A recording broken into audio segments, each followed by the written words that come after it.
Hello guys, this is Gamer Lord, Hybrid, and today we're going to be reacting to 10 true scary stories. This time it's made by a different guy, and this is all going to be one consecutive video, so there's no breaks for either, so there's no second part, it's just going to be this one part. Anyway, let's get into the video.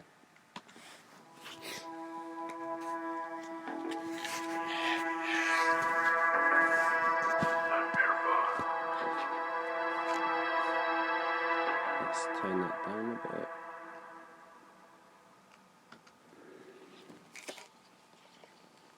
True scary imaginary friend story. I have a sister who got married when she was 18. She had a daughter named Susie. Her husband was unemployed. She had to work 2 jobs to support herself, her daughter, and her husband. Okay. Every day, she left the house at 8 a.m. and she only returned around 8 p.m. every night. Around this time, Susie had an imaginary friend. She told my sister it was a little girl named Jessica. Susie would Is talk it like a about dead her all spirit the or time. something? My sister even overheard her talking to Jessica. It creeped her out, and after a while, she told Susie she was forbidden to talk about the girl. We weren't allowed to mention Jessica when we came over to visit. One day, Susie told her mom, Jessica is mad at you because you don't believe she's real. She comes to play with me when Daddy closes the closet door after you leave, and he lets us out before you come home. My sister had no idea this was happening. Her husband was supposed to be watching Susie during the day. Instead, he would lock her in the closet with a box of cereal and leave her there all day. When my sister discovered what was going on, she kicked her husband out. The poor little girl spent so much time all alone, locked in a closet that she had conjured up an imaginary playmate for herself. Jesus My Christ. sister divorced her husband and got custody of Susie. She decided to move out of the house they were in. When the moving van came, the old man who owned the house came over to help them. He was talking to my sister and said, I was always worried about your little girl on those basement stairs. My granddaughter fell down those basement stairs and broke her neck. So it was his granddaughter. Down there. When she heard that, my sister got the chills. What was her name, she asked. It wasn't Jessica, was it? The old man looked at her and said, her name was Jessica. She was only 4 years old. She couldn't say it properly. And how did you know that's how she said her name, Jessica? How did you know? It's the same girl. My sister was Jesus Christ, talk about She told him she didn't know what he was talking about. She refused to talk about it, grabbed the last of her things, and left the house for good. Even today, we're still not allowed to talk about Susie and her imaginary friend, Jessica. My sister remarried a few years later. Susie got a great new stepdad. But Susie, when we speak alone, she always brings up that little girl and what she looks like. And it still creeps me out to this day. Jesus. Because I don't really believe in that type of stuff. With ghosts and paranormal, but there's no way that Susie could have known about that little girl. But who knows? Maybe they are real. And maybe not. Before continuing, make sure you subscribe to the channel and like the video. My friend and I both plan on watching our high school basketball team playing a really big tournament game. He lived literally less than a mile from the arena where the tournament was being held. We both agreed that 5 o'clock was a good time to go walk over there together, as we both didn't have a car. And that was a good time to get good seats, as the arena would be packed around 6:30. Around 4 o'clock that day, I was at the shopping center that is about 2 blocks away from his house. 4:35 rolled around, and I started to leave the shopping center and walk my way over to Shane's house. Okay. On the way there, I had the sudden urge to piss, and I didn't know how much longer I could hold it.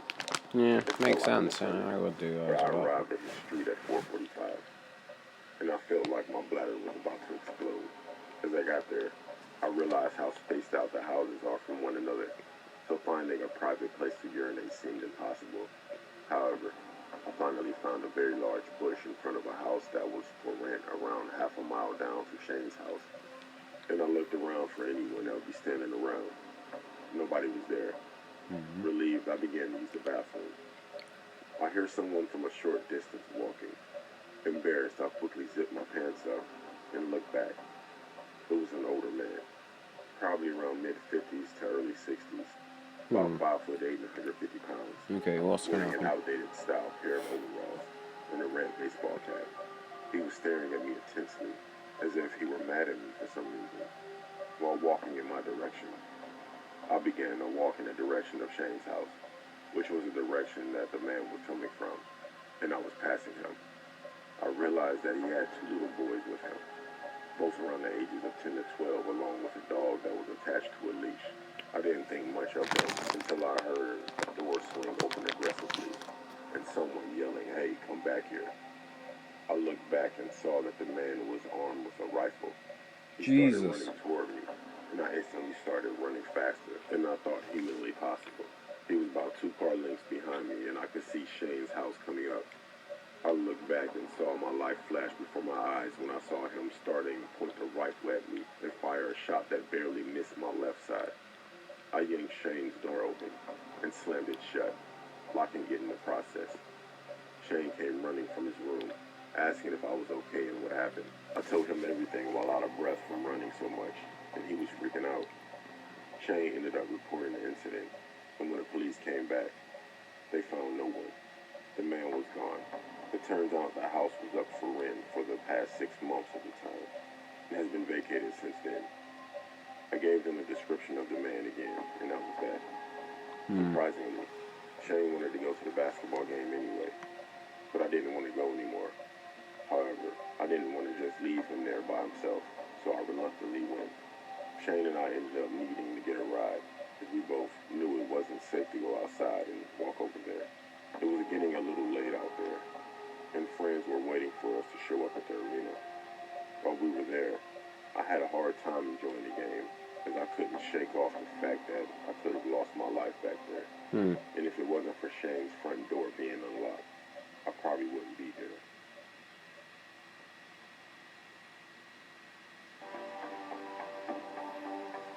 More car story. Oh jeez, what's this one? This was a really weird but scary experience for me. I worked at a morgue a few years back. I'd also like to mention that this was the last time I smoked weed. Just throwing that in there. Anyway, on my way to work, one day I smoked a blunt.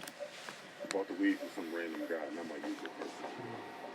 Anyways, this was actually my first day out of training, and they trusted me to be by myself. It was around 2 p.m. when I got to work, and everything started off normal. I hated the smell of that place, though. We had a good amount of bodies stacked up there, and I was working with one. I turned around for a few seconds while looking for a tool, and I heard a moan from behind me. I paused for a second and remembered that some bodies still have air in them, and air continued to come out, and the bodies would still make noises, and sometimes Jesus. I gathered myself, turned around, and now the man on the table, his eyes were wide open, as if he were looking at me. I paused once again and told myself that this is normal. At this point, it's starting to get dark outside, and it starts raining. First of all, how could any of that be normal to you? A corpse that you're working on just wakes up and starts breathing and moaning. How the hell is that normal? He should have just left the body at that point. I know this sounds like a cliche horror story, but it really did happen. My anxiety was an all-time high, so I took a break. I had the munchies, so I decided to snack on a bag of chips. Then I heard something in the hallway. I couldn't tell what it was. At this time, I had the sweats, but I wasn't hot, but I was also really hungry. I got up to see what that was in the hallway. Then I heard something. It stopped me in my tracks before I reached the door. I stopped and I thought, I'm here by myself. I got the courage to walk into the hallway. When I turned the corner, I saw one of the bodies standing at the end of the hallway.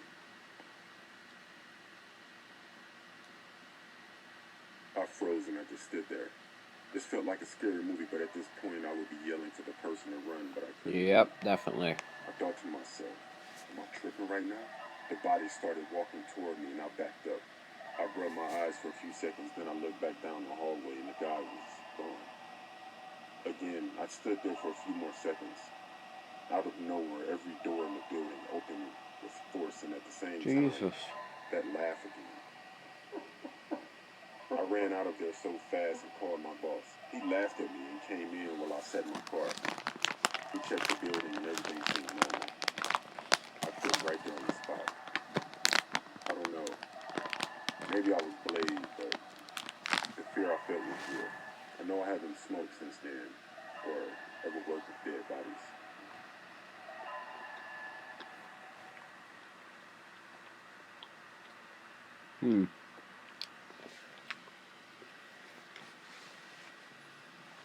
Oh yeah, there's like there's another. Clear my mind and just relax. Right. Oh yeah. My name is Nicole, and I'm 16 years old. During my freshman year, I would walk to and from school. I didn't take the bus because I got bullied a lot, so I walked to help clear my mind. I wonder why. And of course it. A daycare in a Wonder why they didn't hire a woman to play a woman's story. I mean, it makes more or less good sense. parking lot. I did that a lot for about 5 months. I was leaving my apartment and walking towards the back of those buildings because it was faster. When I ran into this man, he looked to be in his late 20s, had a white shirt on, and was bald. Sure, it doesn't He said, look "Hi, white. be careful." It was pretty random, but I blew him off. I kept walking for about 5 minutes, and I got to the old building. And a white truck pulled up next to me. It's the same guy. I turned and I saw it was the same man. He asked me if I needed a ride, and I said no. He said, "Are you sure? I know you go to that school down the road, and in the 10th grade. It won't be a bother." And my heart The sank. fuck? I'd never seen this man in my life, and he knew what school I went to and what grade I was in. I declined again, and he drove off. I didn't tell my mom about the incident. I just kept walking to and from school. A week passed, and I saw him again by the old buildings. It was foggy and raining outside, and he pulled up next to me in the same white truck. He rolled down the window and asked, "Do you need a ride, sweetheart? You're going to get all wet." And I said, "No thanks," and continued to walk faster. He started to follow me and kept saying things like, "Come on, it's cold, and I know you don't want to walk out there. It's just a 2-minute drive, you'll be fine." I turned and told him to leave me alone, and that I had to get to school. I guess me raising my voice and saying what I had to say made him mad. He put the vehicle in park and opened the door. My heart sank and I froze. I couldn't He's run. gonna start chasing you. Speak. I was in shock. He started walking toward me, and then an old man walked out of nowhere and said, "Hey, Cassidy, I didn't see you all day yesterday. You didn't show up for work, and I was worried. Can you help me with something really quick?" It was the man from the store. I understood what he was doing. I turned, and the man with the white truck ran back to his truck and took off. I started crying as the old man told me he had saw what happened and had to spring into action. I thanked him and called my friend to drop me off at school. Later on that day, I had forgotten about the incident until my teacher pulled me out of class. He told me that when he was driving in to work, he saw what had happened and how the man had been following me. He took me to the front office and had to make a report and call my mom to inform her what happened. The police said they would look into it, but they never found the man. I would have given them the plate number, but at the moment, when it all happened, I hadn't thought of that. I'm a sophomore now, but I don't walk to school anymore after that. In fact, I don't really go outside of my apartment at all. I often think about what would have happened if that old man never came out the store and what the guy in the truck would have done to me.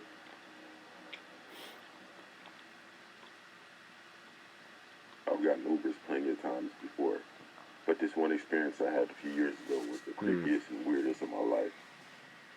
It was a Saturday night, and I had been out bar hopping with my friends.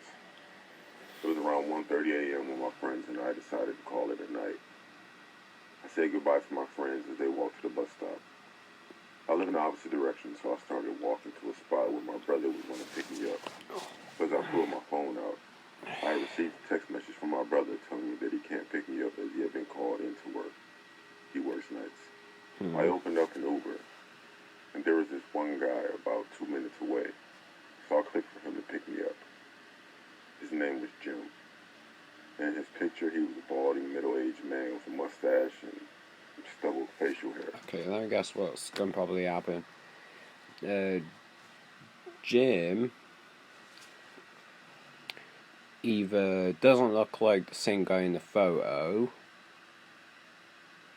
does something to you in the...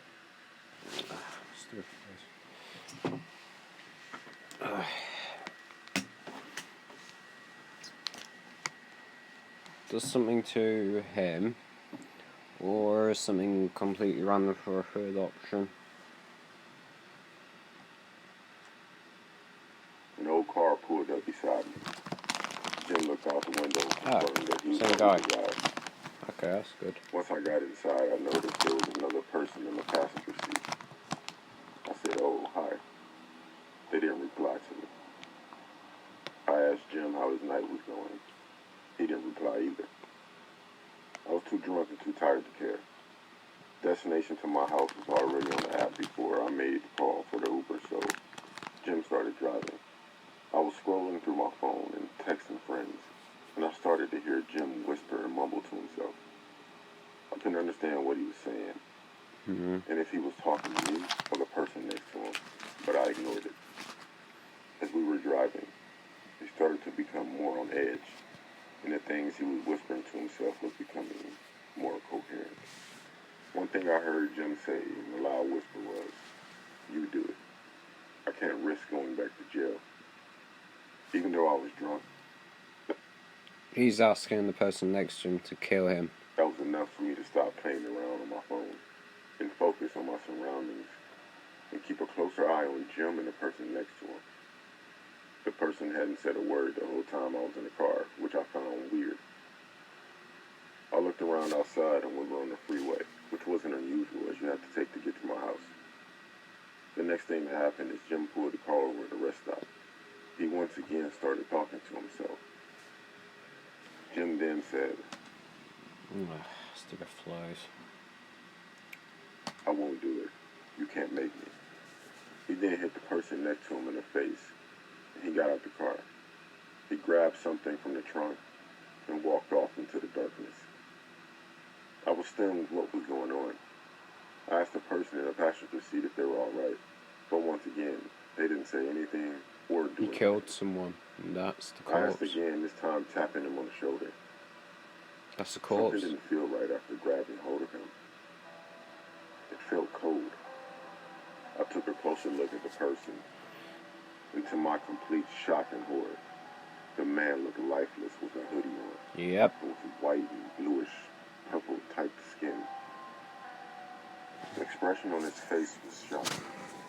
It was as if he was frightened. I sat back in the seat and couldn't believe what was going on. I could hear something from outside. It sounded like dirt being shoveled. That must have been what Jim was doing, digging some type of ditch or grave. At that point, I got out of the car and ran down the road, hoping to spot another car to pick me up. This was a sobering experience, but I was still drunk and tired. I ran down the road, but didn't get very far without being out of breath and needing a throw. I'm not sure if I'm running around at night after drinking or the horrifying experience. Maybe both, but I felt sick. I turned around to look at Jim's car. I started to fear the worst when I saw the car start. I thought he was about to chase me down, but he didn't. He just started the car and then sped off into the night, never to be seen again. I felt so relieved, but I still kept fearing he would come back. I carried on and walking down the road until passing the car, and they gave me a lift home. Okay, so This incident scarred me for life, he almost and I never got an Uber again. got involved with a creepy serial killer. Jesus. I'm 25 now, but this story happened when I was 16. I was camping with my dad and my twin sister at Cross Lake, Alberta. We will call my sister Mary and me Tilly. Mary and I are not identical. She is taller, blonde, has dark blue eyes, and tan skin. I'm shorter with icy green eyes, fit and not as tan. It was midnight when Mary and I went looking for an outhouse to use before going to bed. We were walking down a path with a lantern when we saw another light heading toward us. We walked past a guy that looked to be in his late 20s, giving us a smirk. We chuckled as we continued down the path when Mary decided to look one more time. When she looked back, she saw him still standing there with the same smirk on his face, but this time it was more sinister. She froze in her steps, pulling my arm to get me to stop with her. The stare down between us three was so intense that I just wanted to go back to our campsite just so I could pee in the trees. What happened next made my heart stop. The strange man slowly started walking toward us. He then turned off his lantern so we couldn't see him. This made Mary and I run as fast as we could. We can hear the man's footsteps getting closer as he was letting out crazy laughs. The path we were on split off in two different directions. Mary turned right with the lantern and I turned left with nothing but fear. The path ended up taking me near the beach of the lake. I kept running until I can see an outdoor change room where I ended up hiding. It didn't have doors, but I could see through the holes through the wooden walls by using the light from the moon. I sat there in silence for what felt like forever and was convinced that he must have stopped chasing me a while ago. I took one more glance through the hole in the wall. Don't tell me he's gonna be there. Voice behind me say, "Don't be scared of me, Tilly. I just want to keep your eyes." I screamed and ran out of that room, but he caught me and threw me onto the floor. I was doing my best to fight him off. I was kicking, scratching, and crying, when unexpectedly I had dirt in my mouth. The man was trying to muffle my cries by shoving dirt in my mouth. He was then suddenly tackled off of me and began to gasp for air while being choked. I didn't know who was fighting off my attacker, but I didn't want to stick around to find out. I ran out of the change room and seen a few flashlights heading in my direction. I came to a halt when I saw Mary running out of the group towards me. Mary and I kept our distance while we seen them. Okay. More of a creepy guy going to attack you and rape your story. Oh, that's gonna be on the list. With people screaming, attempting to peel off the hero from my attacker. Through all the moving lights, I managed to see my hero, and it ended up being my father. I can't tell you the rage my dad had on his face. His determination to kill my attacker was so strong, a small group of people struggled to stop him from fighting. Finally, the camp security came and detained my attacker until the police arrived. 3 days later, my dad sits me down and tells me the information he got from the officers. It turns out my attacker confessed to stalking me for 2 months, and he wouldn't stop talking about my eyes. He has been known to stalk teen girls, and there has been some reports of him being a peeping Tom. I've never seen or heard anything else about this person, and I hope it stays that way forever.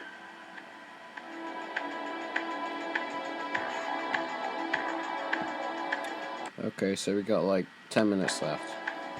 Not too bad.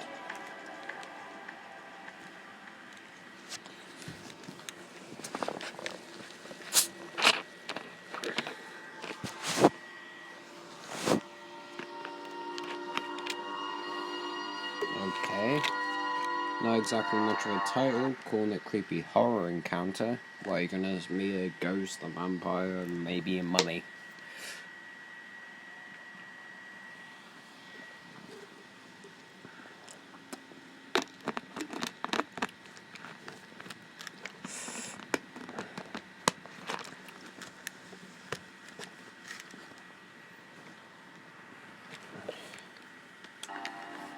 I live in a woodland area where there's only 5 houses that are around me.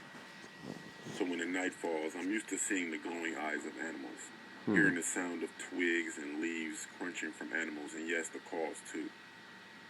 But this event is still carved into my mind.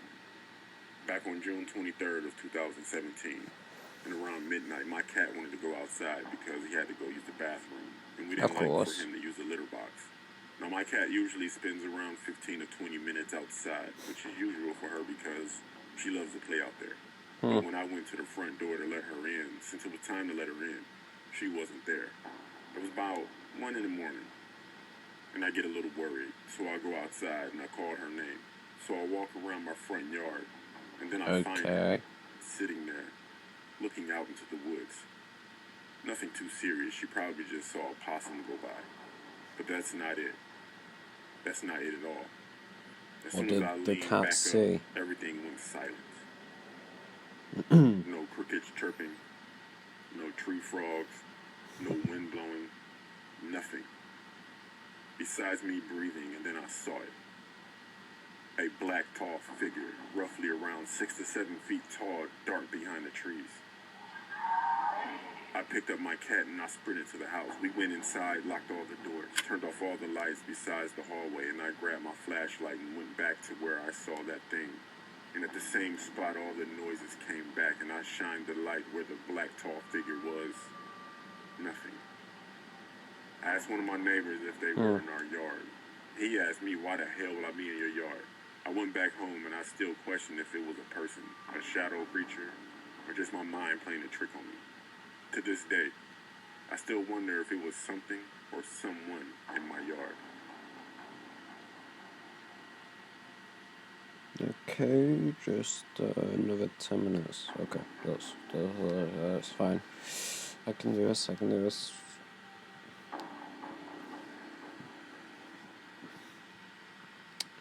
This is becoming a good selection of My name is stories. Kyle, and I'm an Uber driver and have been for around 3.5 years. Okay. Most of the time I work from early evening and late at night. I've had my fair share of rude, weird, and awkward customers, but I never thought I would have my life threatened. I think it was a Thursday night about 10:30 p.m.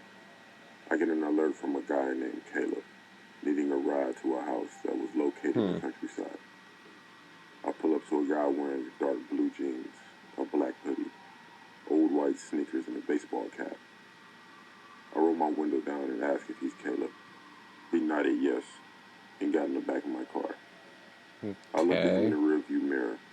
He was just looking out the window with his cap down and had both of his hands in his pockets of his hoodie. That was enough for me to know that he was interested in conversation. And the destination? I don't think there's much you can say about this. Was already set up as I picked him up, so there was no need to make small talk either. As we were nearing the house, he sat forward and started looking out of the window, like he was looking for something or someone in particular.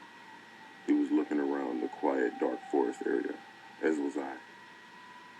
I then heard something thud on the floor of my car. Caleb then picked it up, whatever it was, and put it back in his pocket. But I took a look in the rearview mirror and saw that it was a gun. The butt of a handgun was sticking out of his pocket. I looked at Caleb to see if he'd noticed me looking at him, but he was still looking out of the window. Wait, is he gonna try and kill the driver? My heart started racing and I began to panic. I was thinking like I was about to get killed and needed to think quickly on how I'm going to get that's out what of I'm this thinking situation. We pulled up to an abandoned cottage that had been vandalized and forgotten about for years. And outside were 3 hooded men standing around a barrel with a fire inside. Before I had a chance to do anything, Caleb leaned forward, pointed the gun in the back of my neck, and grabbed the keys from my car, turning off the engine. At that point, the 3 men turned toward the car and started slowly approaching. I thought I was about to get robbed, beaten, or even worse, killed. Caleb then said, "Don't move," as he got out of the car. He approached the 3 men and started talking. One of the men then handed him something. I don't know what it was. I couldn't make it out. But shortly after that, talking turned into arguing. And it wasn't long before Caleb shot one of the men dead. Jesus. Before the other 2 ran off into the dark woods. Caleb then turned to me, pointed a handgun, and fired, causing the window to shatter. Thankfully, I wasn't hit. Another gunshot went off, coming from the woods. Caleb turned toward the sound of the gunshot and let off 2 more rounds before running off into the woods himself. I grabbed my phone and ran out of the car into the opposite direction. When I thought I was far enough away, I called the police.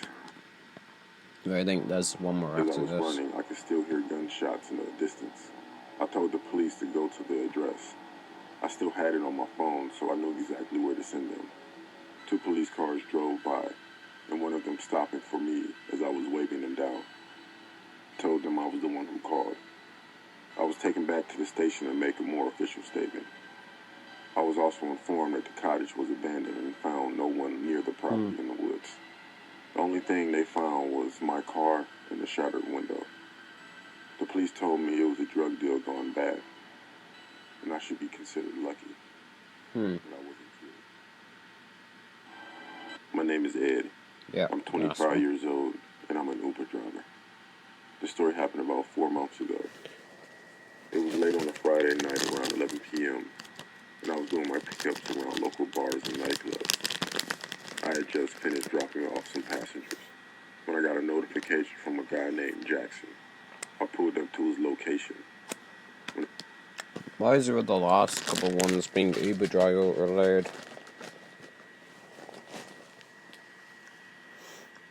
The man peered through my window asking if I was Ed, his Uber driver. I said, "Yeah, you Jackson?" He replied, "Yeah," and got in. Once he got in my car, I could see him more clearly. He had long, dirty blonde hair, an unshaven face, and red bags under his eyes. He was wearing jeans and a dark blue hoodie. I started driving toward the destination that he had marked down. It wasn't long before I could smell his foul odor. I took a few glances at him in the rearview mirror. He looked pretty paranoid. He kept looking around outside as if he was searching for someone.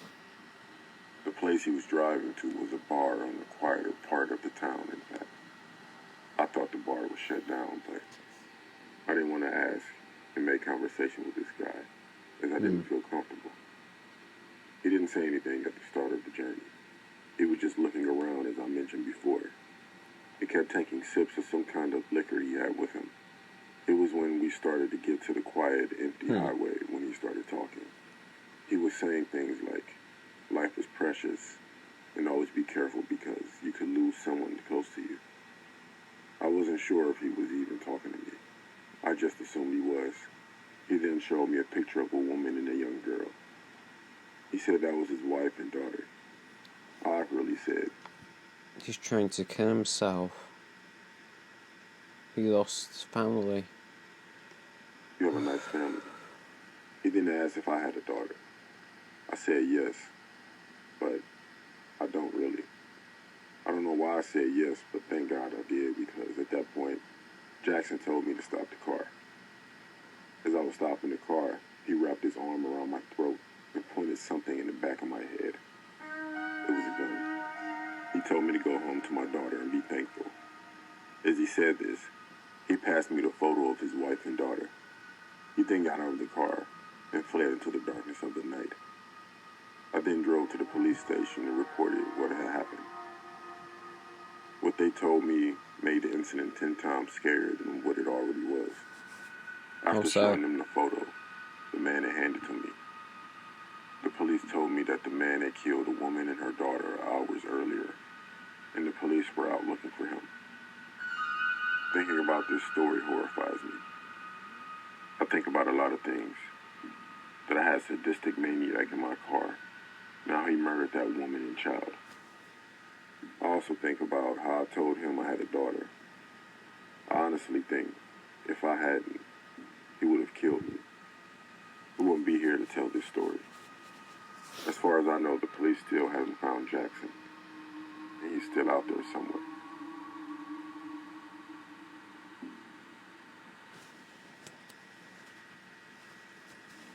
Okay. Any more? No. Oh yeah, just one more. Miscounted. One day when I was 10 years old, I stayed home sick from school. I was lying on the couch watching TV when all of a sudden I heard the doorbell ring. It was the postman. He told me he had a package to deliver, but it was so... I know that this is like a compilation of YouTubers' versions, but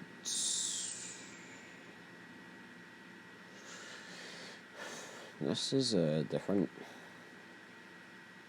So big that he needed me to help carry it in. I don't know why, but I knew something wasn't quite right.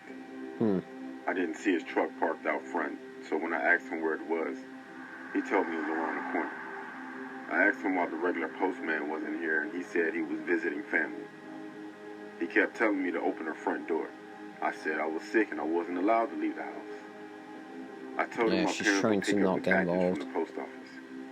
But he said that'd be too much of a hassle and told me my mom would want me to take the package now. I told him I had to get my shoes first, and then I would come out and help him. Then I closed the front door, locked it, and ran to the back door and locked that too. I called our neighbor, who was a close family friend, and I begged her to come over right now. Playing Then I stood safe. at the front door window and stared at the man. When he saw me, he yelled through the door asking if I had found my shoes yet. I yelled back telling him that I called my neighbor to come up and carry the package because she was older and stronger. He just turned around and ran off. They never caught him. I always wonder if he ever managed to trick somebody else. What the fuck kind of face is that? Like, just what the fuck is that? What the fuck is that?